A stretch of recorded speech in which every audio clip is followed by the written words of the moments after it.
Ovarian ക്യാൻസറിനെ silent killer അല്ലെങ്കിൽ നിശബ്ദ കൊലയാളി എന്നാണ് അറിയപ്പെടുന്നത്. ഇതെന്തുകൊണ്ടാണ്? ഒവേറിയൻ ക്യാൻസറിന് ഏർലി സ്റ്റേജസിൽ യാതൊരു ലക്ഷണവും തരുന്നില്ല. അത് എന്തുകൊണ്ടാണെന്ന് ചോദിച്ചാൽ ഓവറി സ്ഥിതി ചെയ്യുന്നത് വളരെ സ്പേഷ്യസ് ആയിട്ടുള്ള പെൽവിസിലാണ്. യൂട്രസിന്റെ ഇരുവശവുമാണ് ഇത് സ്ഥിതി ചെയ്യുന്നത്. അതുകൊണ്ട് നമുക്ക് അബ്ഡോമനിൽ നോക്കുമ്പം ഒരു 15-20 സെന്റിമീറ്റർ ആയെങ്കിൽ മാത്രമേ നമുക്ക് അബ്ഡോമൻ തൊട്ട് നോക്കുമ്പം ഈ ട്യൂമർ അറിയത്തുള്ളൂ. അതുപോലെ തന്നെ വേറൊന്നാണ്, ഓവറിക്ക് വജൈനയിലേക്ക് ഒരു കമ്മ്യൂണിക്കേഷൻ ഇല്ല. യൂട്രസും ഫെലോപ്പിയൻ ട്യൂബും വജൈനയിലേക്ക് സർവിക്സ് വഴി കമ്മ്യൂണിക്കേറ്റ് ചെയ്യുന്നുണ്ട്. അതുകൊണ്ട് എന്തെങ്കിലും വ്യതിയാനങ്ങൾ, ബ്ലീഡിങ്ങോ വല്ലതും ഉണ്ടെങ്കിൽ പെട്ടെന്ന് നമുക്ക് അറിയാൻ പറ്റും. ഓവറിക്ക് അങ്ങനെ ഒരു കമ്മ്യൂണിക്കേഷൻ പുറത്തേക്കില്ല. അതുകൊണ്ട് ഒന്നുകിൽ ഒവേറിയൻ ട്യൂമർ വലുതായി നമുക്ക് അറിയാൻ പറ്റണം. എന്തെങ്കിലും ചെറിയ പെയിനോ എന്തെങ്കിലും ഉള്ളപ്പോൾ ഒരു അൾട്രാസൗണ്ടോ അല്ലെങ്കിൽ വേറെ എന്തെങ്കിലും ടെസ്റ്റ് ചെയ്യുമ്പോൾ മാത്രമേ ഇത് ഏർലി ആയിട്ട് കണ്ടുപിടിക്കാൻ പറ്റുന്നുള്ളൂ. ഒന്നെങ്കിൽ ട്യൂമർ വലുതായി അബ്ഡോമിനിൽ അറിയത്തക്ക രീതി പേഷ്യൻസിന് ഫീൽ ചെയ്ത് വരും, അല്ലെങ്കിൽ അവർ പെട്ടെന്ന് വെച്ചാൽ ഈ 15 സെന്റിമീറ്റർ ആകുന്നതിന്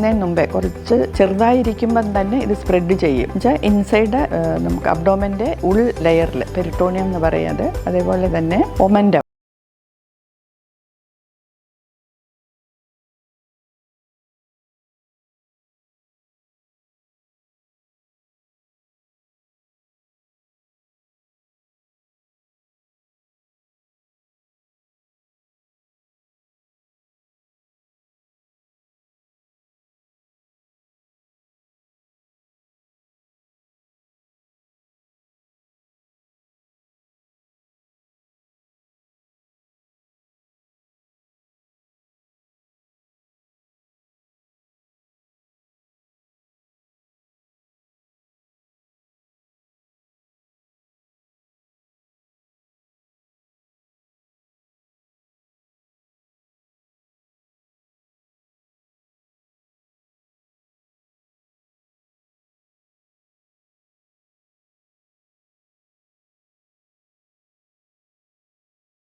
ഓവുലേഷൻ ഇൻസസെൻ്റ് ഓവുലേഷൻ എന്ന് പറഞ്ഞു. ഓവുലേഷൻ കണ്ടിന്യൂസ് ആയിട്ട് നടന്നുകൊണ്ടിരിക്കുക. അങ്ങനത്തെ ഉള്ള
അഫക്റ്റഡ് ആകുക. അതുപോലെ തന്നെ കോളർ ബോണിന് മേളിലുള്ളതോ നെഞ്ചിലുള്ളതോ ആയ ലിഫ് നോഡൊക്കെ അഫക്റ്റ് ചെയ്യുന്നത് സ്റ്റേജ് 4. അപ്പം അതിൻ്റെ ട്രീറ്റ്മെൻറ്റും ഈ സ്റ്റേജുകളെ അനുസരിച്ചാണ് ഇരിക്കുന്നത്. ഏർലി സ്റ്റേജ് 1 and 2 സർജറിയാണ് ആദ്യത്തെ ട്രീറ്റ്മെൻറ്റ്. അത് സ്റ്റേജിങ് ലാപ്രോട്ടമി എന്ന് പറയും. അപ്പോൾ സ്റ്റേജിങ് എന്ന് പറയുമ്പോൾ അതിന് ഏത് സ്റ്റേജ് 3 ആണോ എന്നറിയാനുള്ള സ്റ്റേജിങ് എല്ലാം ചെയ്യണം. അപ്പോൾ യൂട്രസ് മാറ്റാൻ പറ്റുന്ന ഏജാണ് യൂട്രസ് മാറ്റുക.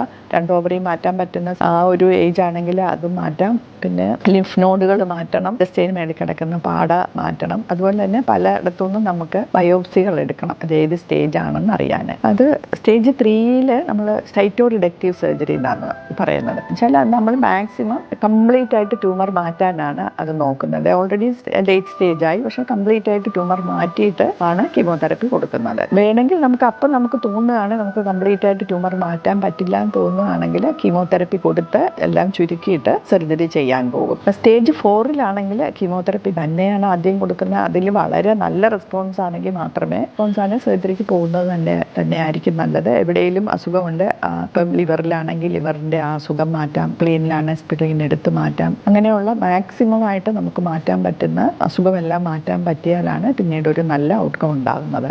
അതേ സർജറി കീമോതെറപ്പി കഴിഞ്ഞിട്ട് ട്രീറ്റ്മെൻറ്റ് കൊടുക്കുന്ന സാധാരണ പാർപ്പ് ഇൻഹിബിറ്റേഴ്സ് എന്ന് പറയും. ഇപ്പോൾ ഈ ജനറ്റിക് ഓവറി ക്യാൻസറിന് എല്ലാം തന്നെ നോൺ മ്യൂസിനസ് ബ്രസ്റ്റ് ക്യാൻസറിനെല്ലാം തന്നെ ജനറ്റിക് ടെസ്റ്റിംഗ് ചെയ്യണം. അപ്പോൾ ആ ജനറ്റിക് ടെസ്റ്റിംഗ് ജെംലൈൻ പോസിറ്റീവ് ആണെങ്കിൽ, അല്ലാതെ സൊമാറ്റിക് മ്യൂട്ടേഷനും നമുക്ക് നോക്കാം. പ്രത്യേകിച്ച് ജെംലൈൻ പോസിറ്റീവ് ആണെങ്കിൽ പാർപ്പ് ഇൻഹിബിറ്റേഴ്സ് കൊടുക്കും. അവർക്ക് കൂടുതൽ ഇഫക്റ്റീവ് ആവുന്നേ ഉള്ളൂ.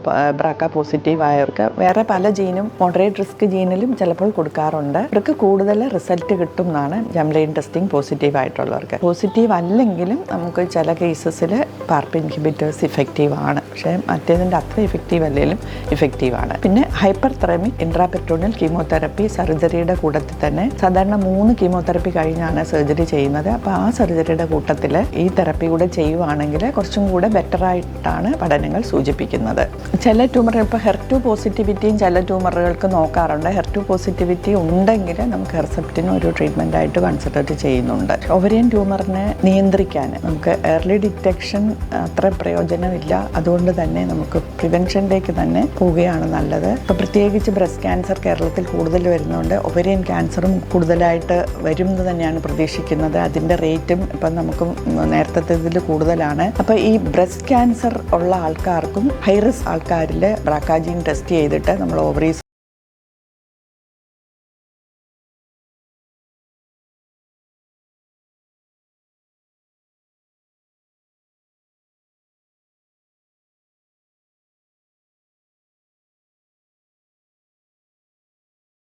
ബ്രസ്റ്റ് ക്യാൻസർ വന്നിട്ടുണ്ടെങ്കിൽ നോക്കണം. പിന്നെ ഇമ്മീഡിയറ്റ് റിലേറ്റീവ്സിന് ബ്രസ്റ്റ് ക്യാൻസറോ ഒവറിയൻ ക്യാൻസറോ വന്നിട്ടുണ്ടെങ്കിൽ അതും നോക്കണം. ഇവരാരെങ്കിലും മ്യൂട്ടേഷൻ പോസിറ്റീവ് ഉണ്ടെങ്കിൽ അവരുടെ റിലേറ്റീവ്സിന് എല്ലാം ഈ മ്യൂട്ടേഷൻ നോക്കിയിട്ട് ഓവറിയൻ ക്യാൻസർ പ്രിവെൻറ്റ് ചെയ്യാൻ വേണ്ടിയിട്ട് ഓവറീസ് മാറ്റുകയാണ് ഇപ്പോൾ റെക്കമെൻഡ് ചെയ്തിട്ടുള്ളത്. ഇപ്പം ബ്രാക്ക 1 ആണെങ്കിൽ ഒരു 35 ഇയേഴ്സ് ആകുമ്പോഴത്തേക്കും, അല്ലെങ്കിൽ ഫാമിലി കംപ്ലീറ്റ് ചെയ്യുമ്പം ഓവറീസ് മാറ്റാം.